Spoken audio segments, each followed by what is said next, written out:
Musical chairs in the mayor's race. When the music stops, will anyone be left without a seat?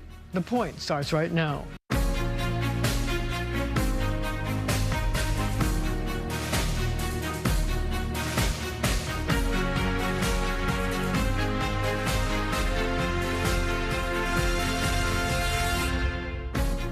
Former prosecutor Jim Walden is an independent running for mayor of New York.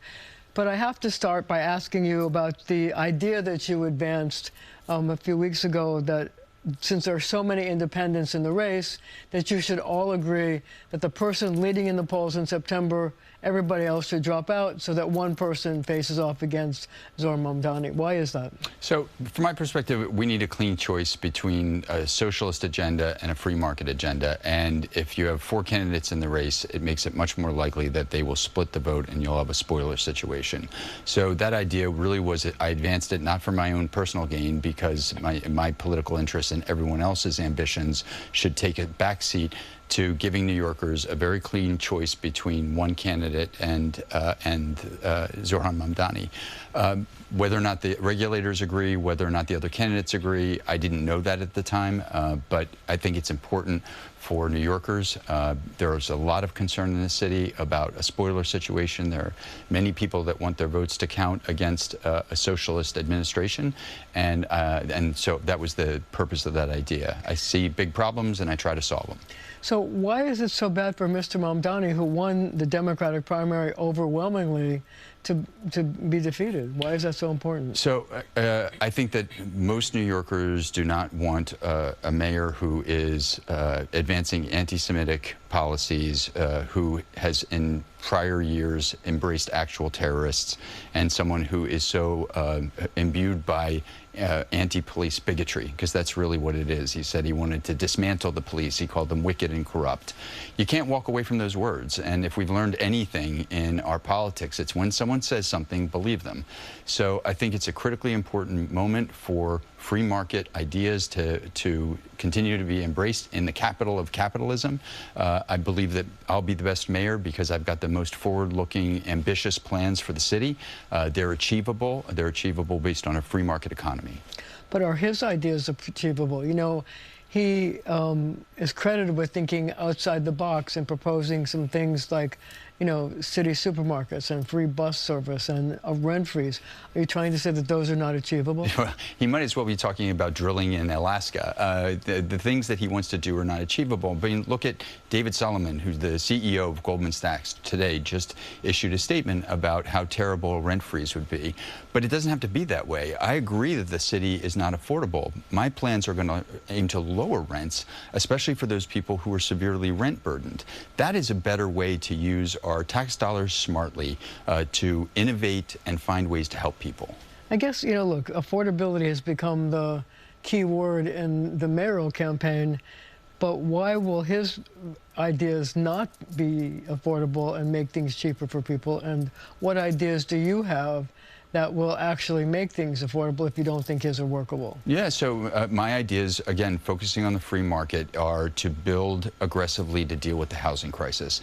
And my plan, it's very detailed. It has a funding mechanism. But Mayor Adams has a city of yes. He says this is an aggressive plan that will build 80,000 units of housing. Yeah, over the course of a long time. Mine will build 50,000 per year. His is going to build 5.5. How is yours doable? It's doable because I actually know the real estate community. I've worked with them over the course of 23 years in various capacities, and I know every single lever that there is in order to build aggressively. But it still takes time to get building permits, to get capital to build these things, to find locations where you can build, and also the zoning laws to see how high up you can build and how many apartments you can put there. How do you short circuit that? You streamline regulation. I mean, one of the innovations that I believe in is shrinking how much regulatory oversight and delay and red tape there is. Don't you have to get the city council to go along with that? In some ways you do, but the mayor has a lot of powers, and certainly I'm willing to test those. I mean, we need to speed development. We have to get shovels in the ground. If we're serious about a housing crisis, we call this a housing crisis for a reason, we have to take extraordinary measures. And the only way that we're really going to be able to solve the problem for the long term, so our kids can afford the city, is to build much more ambitiously. You know, one of the things that helped Mr. Mamdani have such a big victory was he was able to mobilize younger voters.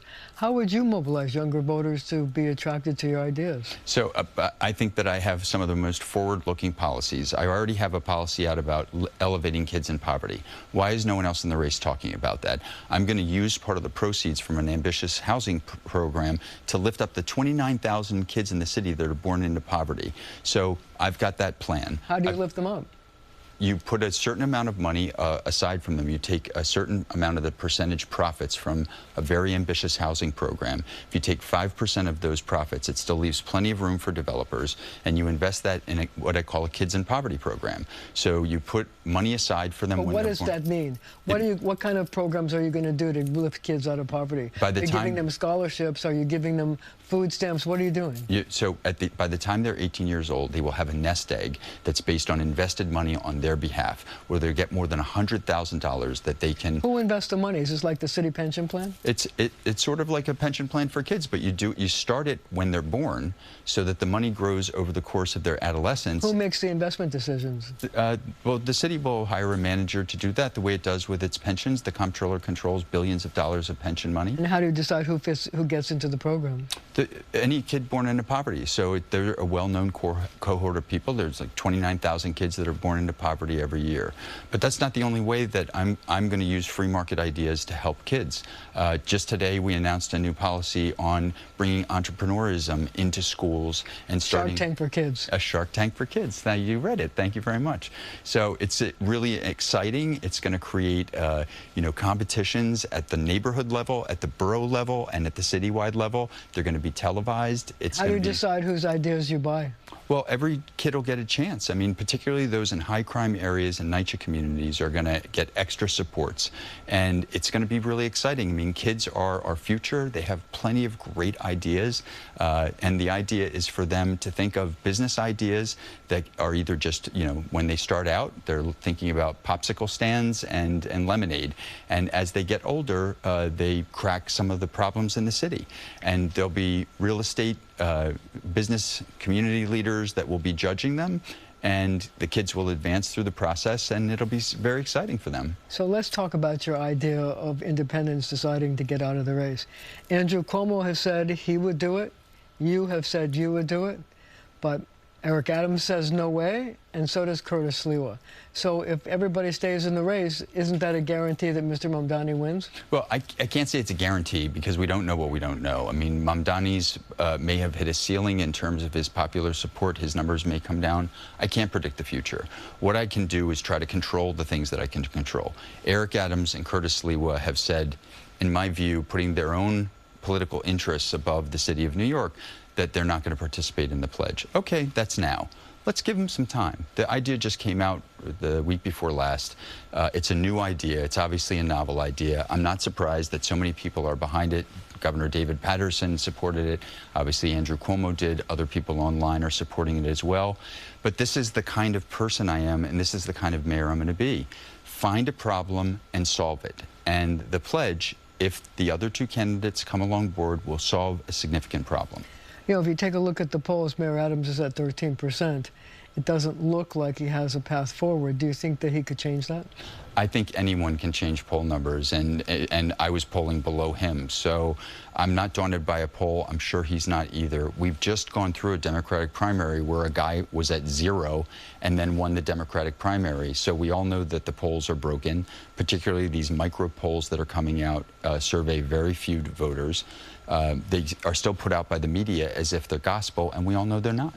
What about the powers of incumbency? I mean, he can go around and offer something for this company, county, something for this community, something for that community. It could help him get votes. 100%. I mean, that is certainly a power that any incumbent has. The problem with Mayor Adams is he can't run away from his record.